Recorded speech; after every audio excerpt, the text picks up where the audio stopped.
Hello everyone, thank you for joining me around the fireside tonight. My name's Joe, and I'm here to tell you a story. A story about a humble monk and a fable for us all to share. A story about treating our natural world with the respect and reverence it deserves. A story about the majesty of Nepal and the surrounding Himalayas.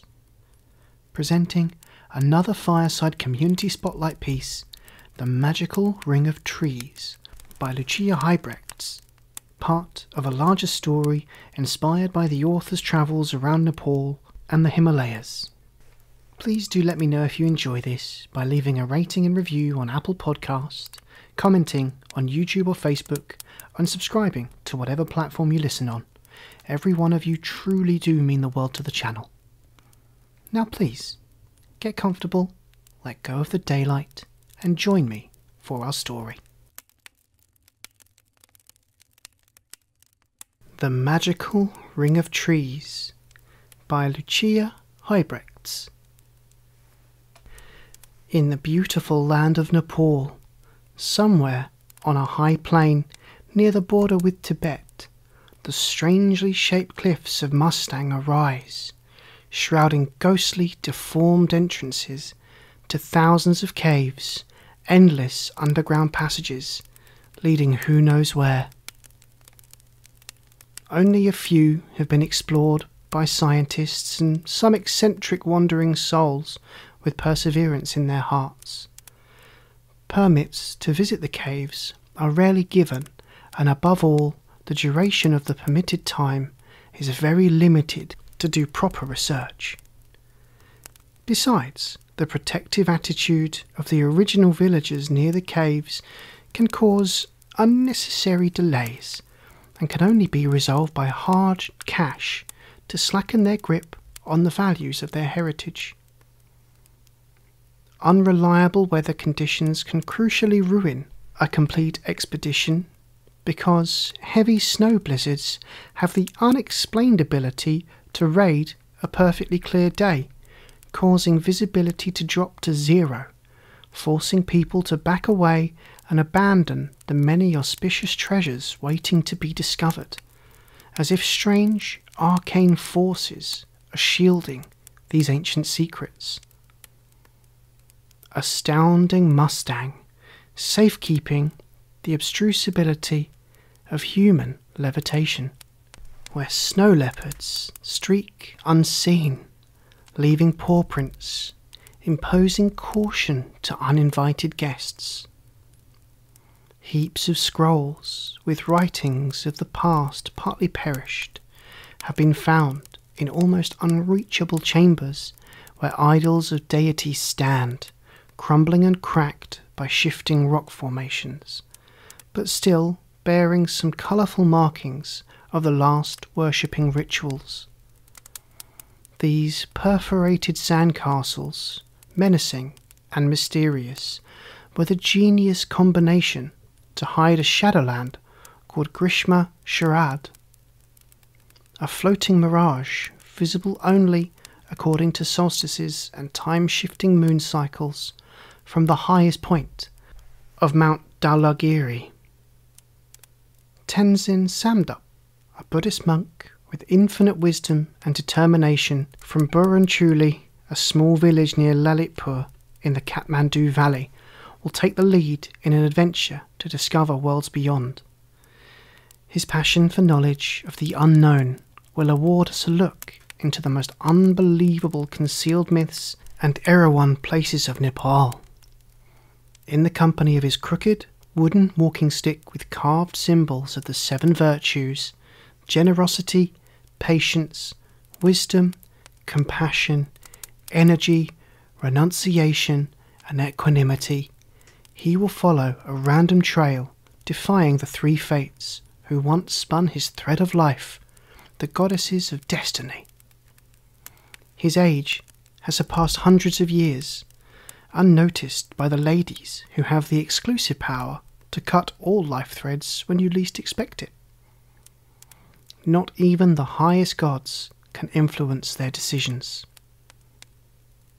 Once in a while, high above the snow-capped peaks, the strange phenomena of northern lights are reflecting purple-green colours, slowly swirling like graceful gown. Due to superstition and fear of rage from the gods, nobody had ever the courage to explore the source of these fanned-out divine linings. Except for Tenzin, who is the only person in the world who knows the truth behind this fantastic kaleidoscope of nature, originating from Mustang and widely known for his wisdom that is mysteriously entangled in his long, knotted beard, hiding secrets under his tanned skin and spreading happiness and calmness with his warm, sparkling brown eyes. People of old age have known Tenzin since their childhood, when they were still toddlers and could barely walk. Maybe reluctant to find out more, nobody ever questioned his age. They were born and raised, and when death would announce their final day, Tenzin would always be there to lead the way. One day, Tenzin had to travel to the other side of the Himalayas to get jadi-booty, the famous traditional herbal ingredients to make his secret potions for healing.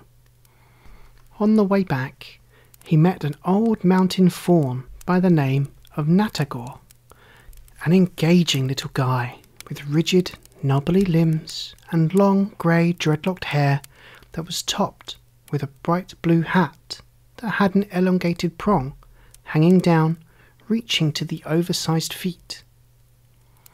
A wart on his deformed nose sprouted a few hairs that kept wiggling while he talked in a high-spirited mood about a mythical wyvern that could give him back some heyday years. The chuckling words of enthusiasm and his twinkling eyes full of hope made Tenzin curious, and there was no need to persuade him to follow the inviting path of adventure and help this soul to find his oracle of youth. Maybe he could find some solace himself after roaming the planet for almost 900 years. He got stuck at the age of 87 when he found a walking stick under a banyan tree in the dense jungle somewhere near a little village called Salyan during anthropological research. The banyan trees have a special virtue running through their veins, the fluid of immortality. The stick was made out of this specific wood species, blessing the owner to remain immune to diseases and fear, but above all, invisible to death. So, his thread, spun by the three fates, had mysteriously vanished from their collection without any trace. Never forget that nature is often an underestimated force that stands above divinity if you respect and cherish her gifts. For a moment, Tenzin stands in silence, outlined against the disappearing sun, lost in thoughts about his long life, suddenly aware of his impossible age, leaning on the stick that brought him so much time to serve humanity. With compassion in his heart, he is watching Natagor, who is roaming around with warped moves, searching for some mushrooms and earthworms to roast, vanishing from time to time in the low bushes. After half an hour, the little faun returns with his arms full of branches for a fire and herbs to spice the nibble. He pulls out a copper frying pan that was dangling attached to his belt under his woolly woven jacket, and with a salad from some last green dandelion leaves, dinner was fixed. Soon fumes and perfumes start to mingle with the forest air. Crackling sparks lighten up their laughter like seasoned friends meeting each other after decades. The next morning, Tenzin wakes up, half overgrown with weeds and mosses under a blanket of snow, as if all 6 seasons had passed twice since they fell asleep. He reaches for his walking stick to regain strength while he watches Natagor snoring loudly as little snow bells are celebrating the coming of spring between his curved toes. With a smile, Tenzin starts rummaging in his bag for his swan feather inkpot and diary, and, with graceful swirls, he starts sketching the strange mushrooms they ate in the evening hours of last year. He marks them as a suspicious, toxic sleeping draught in the medical section of his book. I silently watch him, peeking over his shoulders as he is flipping through the pages. In the left margins, fast scribbles are waiting to be unpuzzled, and sketches of unknown animals, amazing flowers, and mysterious herbs are lingering to be defined. However, his diary is not just a notebook, but also contains life lessons based on hardship and neglect, heartless encounters that he turned into wondrous tales. The Magical Ring of Trees is a true story from the Himalaya upper belt, a tale of shock converted into a fairy tale to prove that iced-up dreams can melt with chocolate rain. So sit back, relax, and enjoy this beguiling story. One day, a snow leopard was silently moving through thorny bushes and grasses. It was a windy autumn morning. He watched with pride the arid mountains and green valleys with silver serpentine rivers. He almost dissolved like a ghost because of his fur that was greyish-white and pebbled with the same colours as the land that he had walked on for so many centuries. He was striding down a hill when suddenly the landscape changed into a dump of wandering garbage, plastics and cans, floating in the river, suffocating fish life. Wrappers from fast food and snacks were thrown everywhere, choking earthworms and curious little toddlers of rodents. On the spur of the moment, he heard some eerie cries of suffering, and he felt the cold shivering of a vanishing heartbeat. On his path, he found trampled caterpillars, creased flowers, and dead sparrows. Fear struck his heart, and with disappointment he looked down upon a bunch of deranged kids, screaming and jumping around, torturing cats and kicking around dogs. A few girls were tearing apart butterflies to smear the powdery dust on their foreheads to gain fortune and unlimited wealth. A bizarre belief that went through the mill of generations, born out of poverty and wishful thinking. With a menacing growl, the snow leopard announced his presence, but the kids laughed at his appearance and started throwing stones at him. Yet each piece of rock bounced halfway as if there was an invisible wall between them. As he passed by the little dead creatures, his tears fell on them, and they lived again. The caterpillars changed into butterflies and were joined by whistling sparrows flying off to shower the kids with the creased flowers. Then the massive cat walked down the cliff to fetch the little dog. He carefully licked all the wounds and looked at the kids gathering around him. One of the girls was still fiddling with 2 torn wings. "Why are you killing everything?" he asked, soft-spoken and kind, hoping for some positive reactions.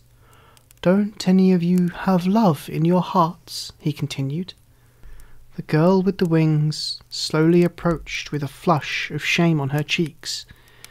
Gently she let the 2 wings fall on the body of the tiny corpse and whispered, "Now you can fly to heaven."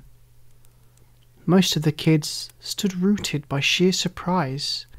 Others were nervously kicking their feet against some stones with a cold, emotionless attitude, trying to muzzle a snigger, still not convinced of the strange powers of the snow leopard.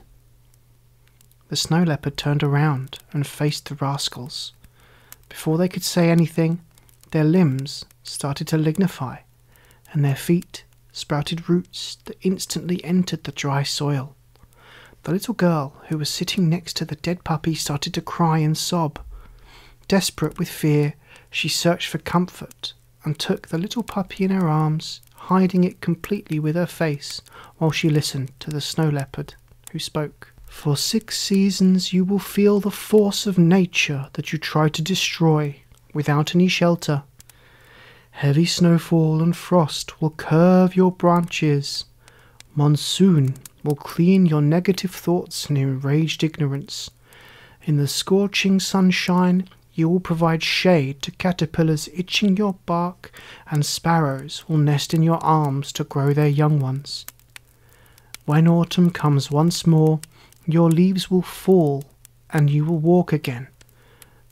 But beware, if your respect for nature falters with time, you will turn into bleak, meaningless stones like your hearts are now. He watched the little girl, who was still hiding her face, still crying on the puppy dog, and said, "Your remorse is rewarded today, and the others will learn the hard way. They are temporarily erased from existence. Only you know the secret that you will have to lock in your heart until that auspicious day." She carefully looked up, her eyes swollen and red, while a few tears were still purling in her long curly hair. A vigorously wiggling tail under her chin and a soft squeaky bark made her realize what the force of love really means. The snow leopard was gone, and she looked at a strange circle of 9 trees surrounding her. A royal blue cap with white 3-striped linings was stirring feebly in the breeze of the wind. She picked it up and slowly walked away. It is said that during full moon nights whispering hymns could be heard in the rustling leaves of the 9 trees, nurturing village gossip. Imagine the day when the ring vanished and the true story could be finally told. So, let spiders spin their webs of serenity, and let butterflies show off their colourful patterned wings, without declaring them witches of misfortune or killing them to steal the powder from their wings, secretly hoping that luck will come your way. The protection of our ecosystem has many unwritten rules, but with a true love for nature, you only have to follow your heart for the best results. The mysterious ring of 9 trees vanished one day, but some knobbly, contorted plump roots still mark the strange event that made the Valley of Thorns a flourishing Valley of Fortune. In this story, the snow leopard was Tenzin Samtup himself, spreading his unconditional love for nature, embracing the young souls and absorbing the harsh dearth from their minds. Tenzin walked across Nepal several times, wearing only a pair of slippers and his red hooded attire, without any money, depending on the generosity of villagers for shelter and some food, documenting and sketching life in its rural, heartfelt form.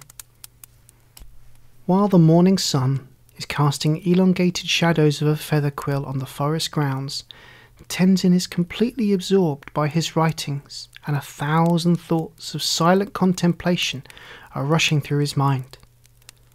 Dreamily he strokes his beard when he is rudely startled by a heavy, triple sneezing sound.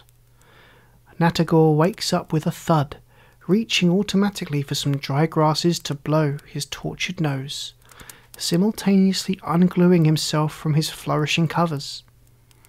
He starts to stretch his limbs, anxious to start the promising journey.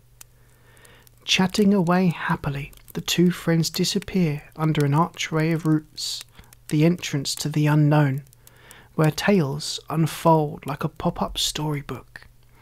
Searching for Aetas, the mythical wyvern that lives in the depths of an ice lake at the altitude of 7,099 meters, somewhere in the high Himalayas.